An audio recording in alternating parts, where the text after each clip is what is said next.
Good morning बच्चों। आज हम भारत में संविधान सभा की रचना एवं दृष्टिकोण के बारे में पढ़ेंगे। किसी भी देश का संविधान जब निर्माण होता है तो उसकी एक असेंबली या एक प्रोसेस है। वो प्रोसेस कैसे हुई, संविधान कैसे बना, संविधान निर्मात्री सभा में सदस्य कैसे चुने गए, संविधान निर्मात्री सभा के कितने सदस्य थे, उन सदस्यों का चयन की प्रक्रिया क्या थी, उनका अनुपात का रेशियो क्या था, उनका क्या बैकग्राउंड था, ये सारी चीज़ें हम पढ़ेंगे। भारतीय संविधान एक कोई अनायास एक तुरंत ही कोई निर्मित नहीं है। इसकी प्रोसेस काफ़ी लंबे समय से थी। 1885 में भारतीय राष्ट्रीय कांग्रेस के गठन के बाद ही भारतीयों में राजनीतिक चेतना जागृत हुई और उसके बाद इस संविधान के सैद्धांतिक दर्शन हमें 1895 के स्वराज्य विधेयक में होते हैं। 1895 के स्वराज्य विधेयक में होता है, जिसे तिलक के निर्देशन में तैयार किया गया था।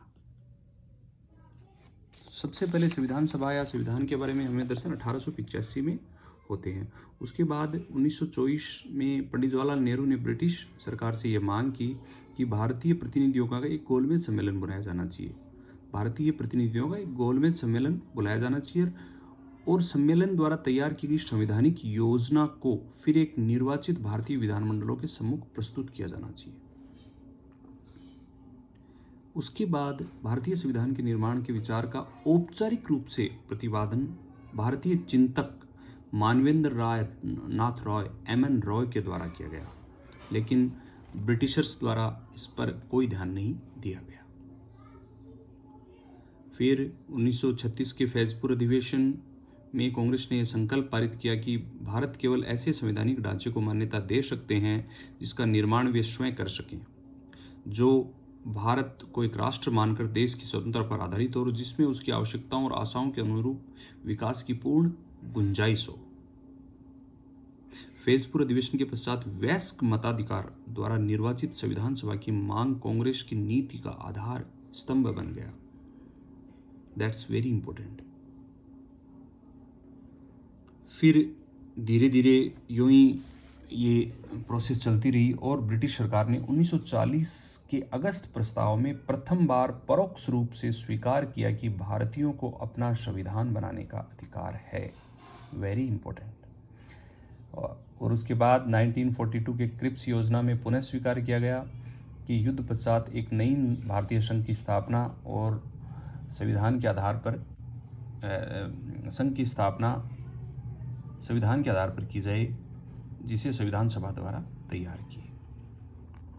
किंतु ब्रिटिश सरकार संविधान सभा द्वारा निर्मित संविधान स्वीकृत तभी करेगी जब कुछ शर्तों की पूर्ति हो, लेकिन तात्कालिक राजनीतिक दलों द्वारा इसे अस्वीकृत किया गया। महात्मा गांधी ने इसे पोस्ट डेटेड चेक की संज्ञा दी। धीरे धीरे परिस्थितियां चेंज हुई। द्वितीय विश्व युद्ध में ब्रिटेन की हालत थोड़ी ख़राब हुई और इसी में 1942 में भारत छोड़ो आंदोलन गांधी द्वारा स्टार्ट किया गया और इसी दबाव को देखते हुए 1946 में कैबिनेट मिशन भारत आया। कैबिनेट मिशन ही वह पहला मिशन था या पहली थी जिसमें भारतीय संविधान सभा को स्वीकार कर इसे व्यवहारिक रूप प्रदान किया गया। Cabinet mission plan and foundation of constituent assembly. 1945 में द्वितीय विश्व युद्ध की समाप्ति के बाद 1946 में ब्रिटेन के नए प्रधानमंत्री एटली ने ब्रिटिश मंत्रिमंडल के 3 सदस्य सर स्टेफर्ड क्रिप्स जो विदेश मंत्री थे, लॉर्ड पैथिक लॉरेंस और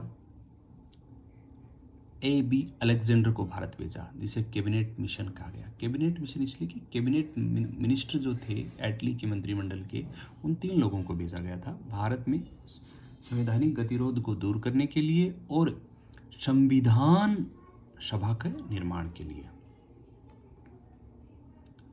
24 मई 1946 को ये दिल्ली पहुंचा।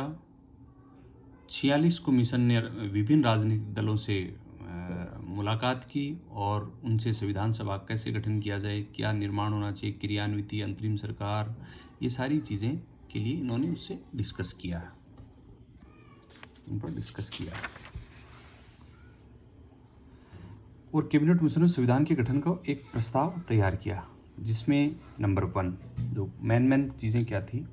पहला था 10 लाख की जनसंख्या पर एक सदस्य निर्वाचित किया जाएगा, ठीक है। प्रांतों को आवंटित स्थानों को जिसमें निवास करने वाली प्रमुख जातियों में इनकी संख्या के आधार पर विभाजित किया जाएगा। विभाजन साधारण मुसलमान सिख जो सिर्फ पंजाब के लिए था, ये किया गया। देसी रियासतों के सदस्य भी संविधान में शामिल होंगे। 10 लाख की जनसंख्या पर एक प्रतिनिधि होगा। देसी रियासतों के सदस्यों का चुनाव समझौता समिति जो ब्रिटिश भारत से संविधान सभा के लिए चुने गए प्रतिनिधियों से गठित होगी एवं देसी रियासतों की ओर से गठित समिति के बीच विचार विमर्श परामर्श, दैट्स वेरी इंपॉर्टेंट।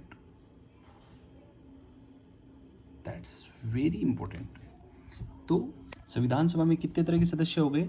नंबर 1 चयन द्वारा हो गया, दूसरा हो गया परामर्श द्वारा या विचार विमर्श। विचार विमर्श जो देशी रियासतों के जो सदस्य होंगे वो परामर्श द्वारा हुए, ठीक है। प्रांतों के लिए अलग संविधान का निर्माण किया जाएगा। इस प्रकार भारतीय संविधान सभा की कुल सदस्यों की संख्या 389 निर्धारित की गई, जिसमें 292 ब्रिटिश प्रांतों के प्रतिनिधि, 4 कमिश्नरी क्षेत्रों के प्रतिनिधि और 83 देसी रियासतों के प्रतिनिधि शामिल थे। क्लियर? तो इंपॉर्टेंट बात यह है कि कैबिनेट मिशन वह पहली योजना थी जिसमें संविधान सभा को व्यावहारिक रूप प्रदान किया गया। इसमें कैबिनेट मिशन के सदस्य कौन कौन थे? Sir Stafford Cripps, Pethick Lawrence और अलेक्जेंड्रा, ठीक है। इन तीनों ने, पैथिक लॉरेंस इसमें अध्यक्ष थे, ठीक है। पैथिक लॉरेंस इसके अध्यक्ष थे। संविधान सभा का अब है संविधान सभा का गठन, ठीक है। फिर इसमें संविधान सभा का गठन हो गया। गठन के उपरांत संविधान का निर्माण, अब इसने संविधान का निर्माण फिर शुरू किया। 9 दिसंबर 1946 का वह ऐतिहासिक दिन था जब देश का संविधान बनाने हेतु जनता के प्रतिनिधि प्रथम बार एकत्रित हुए और संविधान सभा का विधिवत उद्घाटन हुआ। बिहार के वयोवृद्ध राजनीतिक डॉक्टर सच्चिदानंद सिन्हा संविधान सभा की प्रथम बैठक के अस्थायी अध्यक्ष थे। तो संविधान सभा की प्रथम बैठक के अध्यक्ष कौन थे? अस्थायी अध्यक्ष कौन थे? सर सच्चिदानंद सिन्हा। मुस्लिम लीग के बहिष्कार के बाद संविधान सभा की प्रथम बैठक में 207 सदस्यों ने भाग लिया। 9 दिसंबर को प्रथम बैठक हुई। अस्थायी अध्यक्ष सच्चिदानंद सिन्हा। 11 दिसंबर 1946 को डॉक्टर राजेंद्र प्रसाद को संविधान सभा का स्थायी अध्यक्ष चुन लिया गया, ठीक है।